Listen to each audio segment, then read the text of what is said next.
Dun, dun, da, da, da, da, da, da, da, da, da, da, da, da. Raise your hand if that tune sounds familiar. How about this one? Dun, dun, dun, dun, dun, dun, dun, dun, dun. Whether you listen to classical music or not, it's obvious this music is a part of our lives. Perhaps it even touched on an emotion or a memory.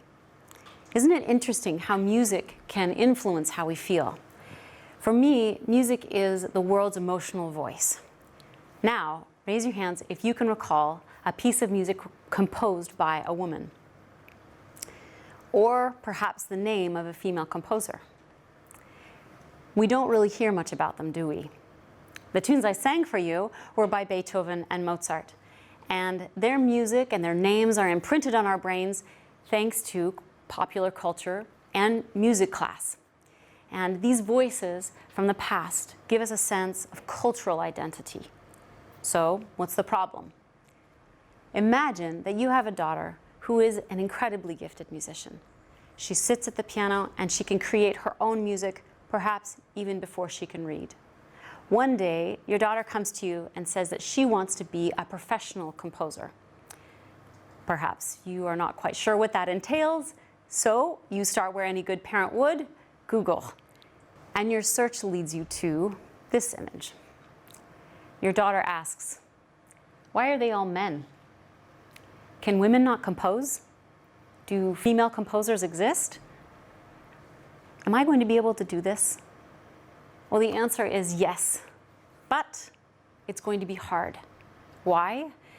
Because each time a woman tries to compose music, she feels that she is the only one or the first one. A pioneer can't cover as much ground as someone who knows they can build on a rich history of creations that have gone before her. What does it do to our social self-identity to hear only the emotional voices of one gender? It creates an incomplete picture.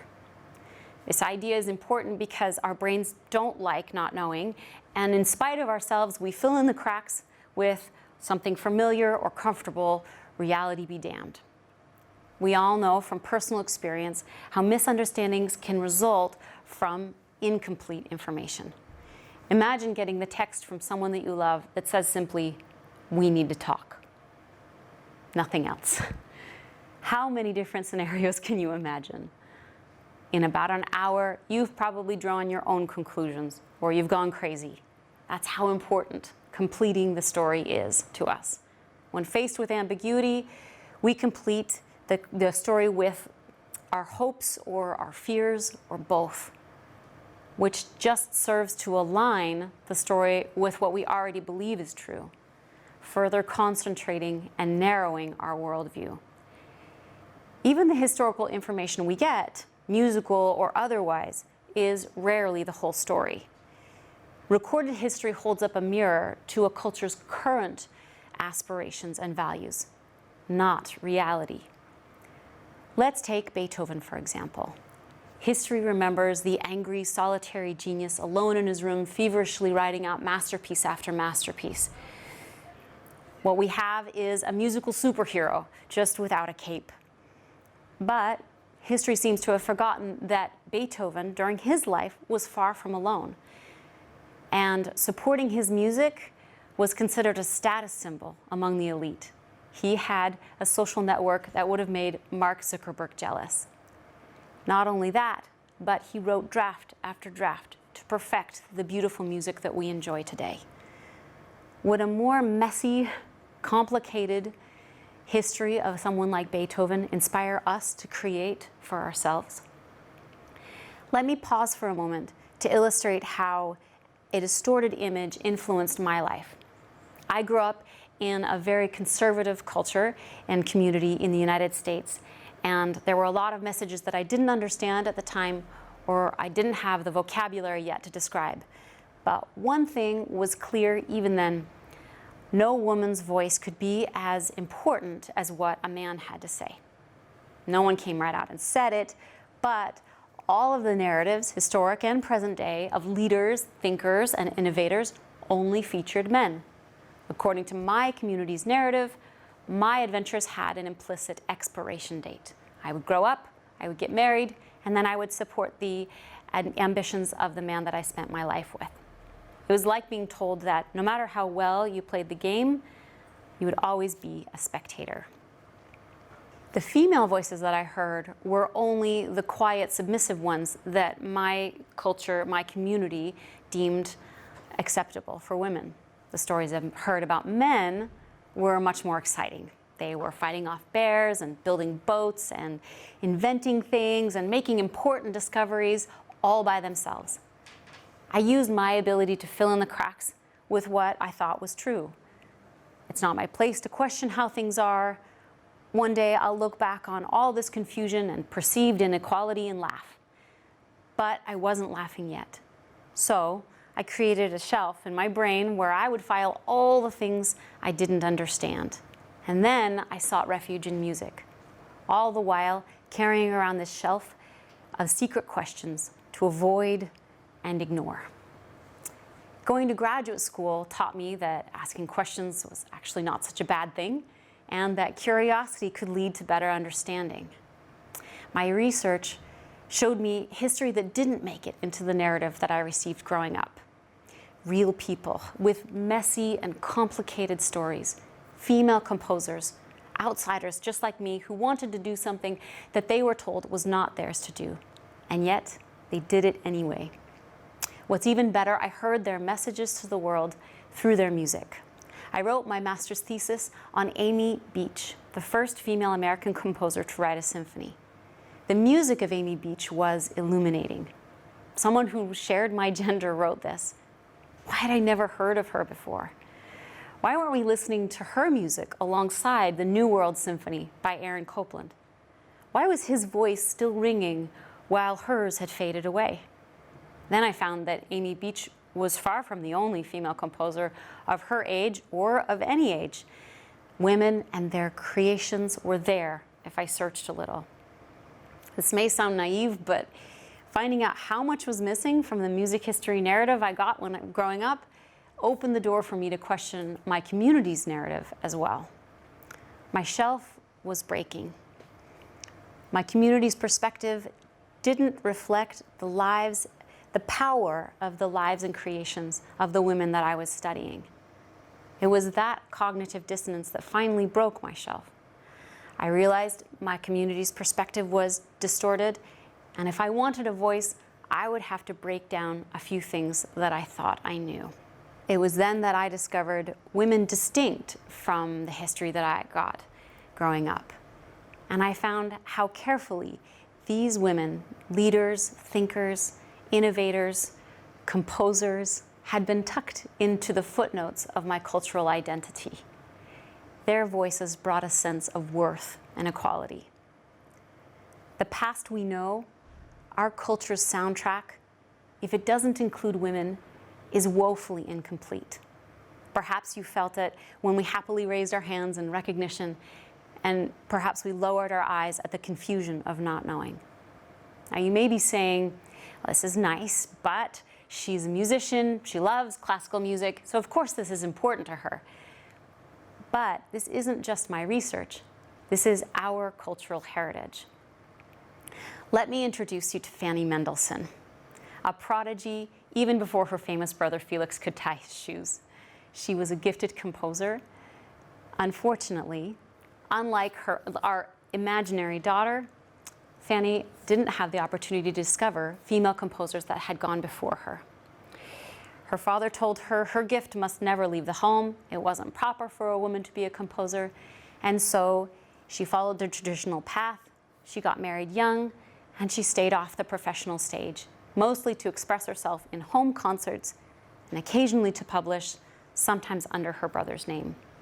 One such composition just turned out to be the Queen Victoria's favorite piece.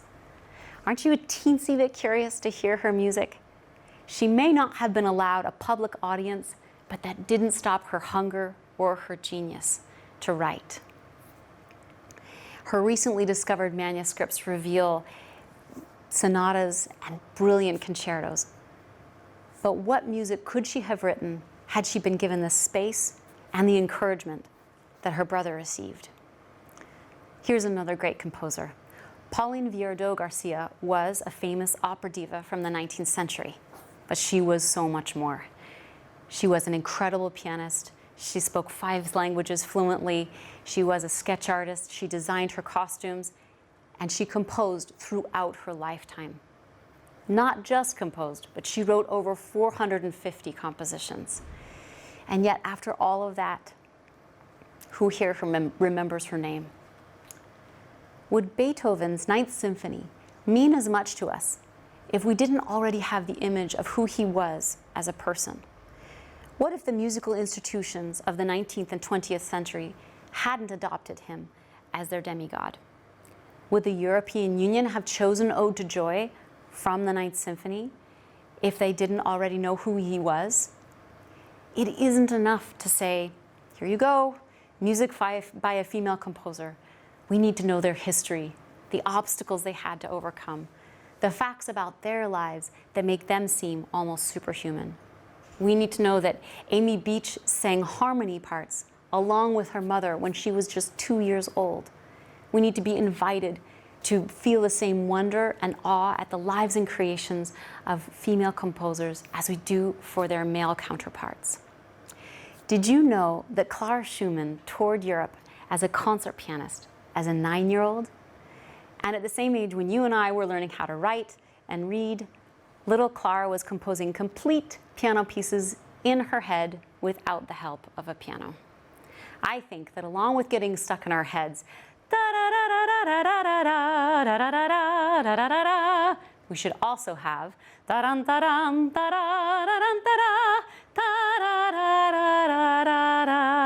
which is Clara Schumann's A minor concerto. Amadeus Mozart had a sister. 10-year-old Nannerl astounded audiences in Europe on their European tour by playing at the same technical ability as pianists twice and 3 times her age. She also was a composer, and she started to write music. Unfortunately, she was a girl, and so her father concentrated his time, his ambition, and his incredible teaching ability on his son. Nannerl was limited to helping her brother with his compositions. And we will never know what the other Mozart could have offered the world. Have you ever heard of Gustav Mahler? I'm sure you've heard his music. His wife, Alma Schindler-Mahler, was also a gifted composer. Unfortunately, before their marriage, Gustav told Alma that there could be only one composer in their union, and it would be him. And so, if she wanted him to succeed, she must silence her voice. What could she do? She loved Gustav. She didn't see any socially acceptable alternative, and so she paid the very high price of resting artistically mute for years. It wasn't until Gustav actually saw her compositions that he realized his terrible and egotistical mistake. But what works will we never know, because her genius was shackled for years by misunderstanding. The way we view the world, the way we plan our future, depends heavily on how we understand our past, which is why hearing only men's voices in a creative space draws an incomplete picture of who can create music and what women in the future can do. But this question of an incomplete story is much more than just demanding that Beach and Viardot take their place in music class along with Beethoven and Mozart. We all have little shelves in our brains where we put the hard stuff, the stuff we don't understand. So the question is, what do we do with all that weight back there?